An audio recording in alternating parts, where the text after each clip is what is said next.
Movement TV dresse ici un portrait à la demande de la marque automobile branchée Lancia Very Ypsilon People. Les personnes qui incarnent le même esprit branché que ce pur sang italien à 4 roues.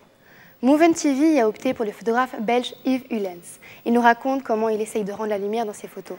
Il se définit d'ailleurs comme un traqueur de lumière. Il procède de la même manière qu'un peintre et rend de manière plastique la lumière tant naturelle qu'artificielle. Yves Ullens a débuté sa carrière en 1996 et retrace aujourd'hui pour nous 10 ans de carrière riche à tout point de vue.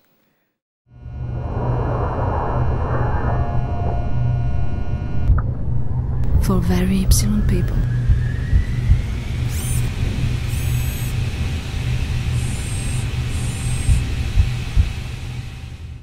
Bonjour, je m'appelle Yves Ullens, je suis photographe d'art et bienvenue chez moi.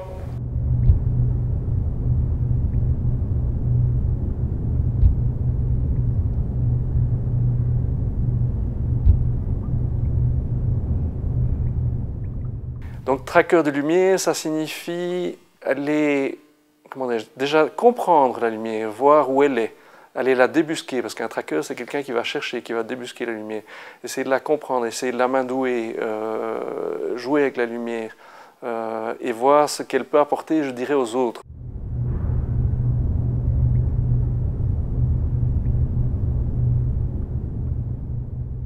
Bien, je vais vous montrer un exemple typique de ce que j'appelle photo couleur peinture. Donc, photo couleur peinture. Pourquoi ça s'appelle comme ça d'abord? Parce que clairement, c'est des photos. Donc, ce type de photos, c'est des photos qui se rattachent très très fort à la peinture et qui sont dans le même univers, je dirais, chromatique. C'est-à-dire que c'est la couleur elle-même, donc la partie couleur de la lumière, qui fait la vedette, je dirais. Alors pourquoi est-ce que j'ai appelé ça émerveillement intérieur? Parce que quelque part, c'est une photo, il y a tout un jeu, je dirais, de transparence, de couches différentes, et c'est une photo à la fois très douce et très vive. Donc il y a énormément de contraste, je dirais, dans la façon dont on peut l'aborder. Alors cette photo fait aussi partie d'une famille de photos sur lequel j'ai travaillé sur un phénomène de la lumière qui s'appelle le métamérisme. C'est des phénomènes d'irisation en fait. Il y a toute une série de matières qu'on utilise typiquement dans les produits cosmétiques, dans l'industrie de la mode, qui ont des couleurs irisées. Et ces matières en fait changent terriblement à la fois de couleur, de vivacité, vraiment de vie, en fonction d'une part du type de rayon lumineux qui les frappe et de l'angle du rayon lumineux.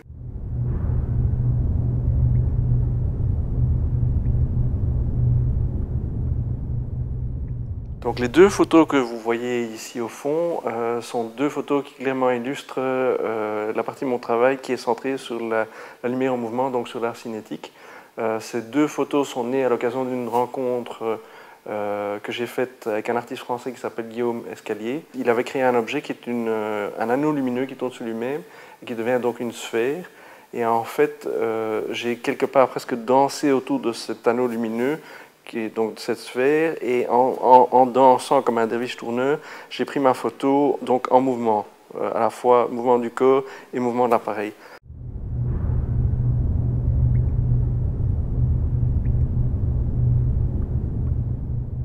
Donc la photo suivante s'appelle en fait Zen Attitude Number 2. En fait, c'est une photo assez particulière. J'ai pris cette photo dans le port de Barcelone, avec ce que j'appelle moi un piège à lumière, c'est-à-dire que c'est une façon de regarder la lumière sous un seul point de vue, et en fait c'est de l'eau. C'est vraiment de la photo, c'est-à-dire qu'en fait je pars de sujets qui sont soit colorés, donc par exemple ce verre est extrêmement coloré, soit lumineux. Quand je dis lumineux, ils peuvent être transparents comme cet autre verre, ou ils peuvent être des sources de lumière. Et en fait, je suis tout le temps, mon esprit est toujours à l'éveil en train d'observer. Je tourne autour de l'objet, j'essaie de m'en faire un univers, savoir ce que je veux créer. Ça, c'est la première partie, la partie rationnelle. Et puis, à ce moment-là, ma décision est prise et quelque part, je dois arriver à me déconnecter. Et me déconnecter, ça veut dire laisser partir le rationnel et laisser aller mon corps. Et c'est mon corps qui parle, je dirais, en même temps que mon objectif qui bouge. Et c'est comme ça qu'une photo se passe et qu'elle se prend. For Very Ypsilon People.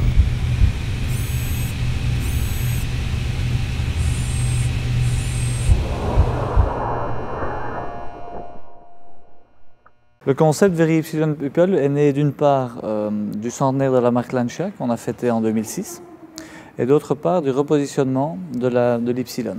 Alors l'Ypsilon est, comme son nom l'indique, une voiture pour des gens qui veulent se démarquer et qui veulent ne pas faire comme tout le monde. Alors la Very Ypsilon People, ce sont des gens qui veulent s'associer et qui s'associent à une marque, une petite citadine comme il y en a d'autres, mais d'autres qui sont beaucoup plus populaires que celle-ci. Alors pourquoi Yvulens de Schoten? Parce que son œuvre nous intéresse également beaucoup.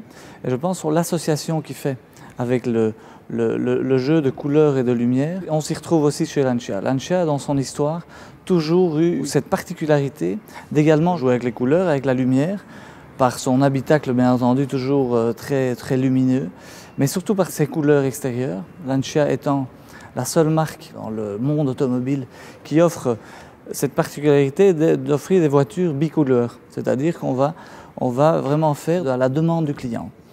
Il faut savoir que l'Ypsilon offre jusqu'à 700 possibilités de personnalisation et qu'on va retrouver, on va toujours essayer de chercher l'association intérieur-extérieur avec de nouveau ce jeu de lumière très particulier à la marque.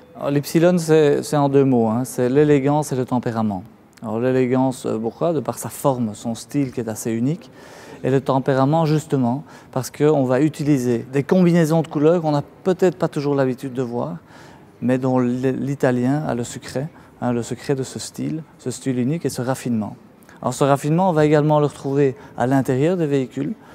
Lancia est connu pour de nouveau quelque chose d'unique sur le marché automobile, c'est cet intérieur en Alcantara qui offre une ambiance qu'on va retrouver nulle part.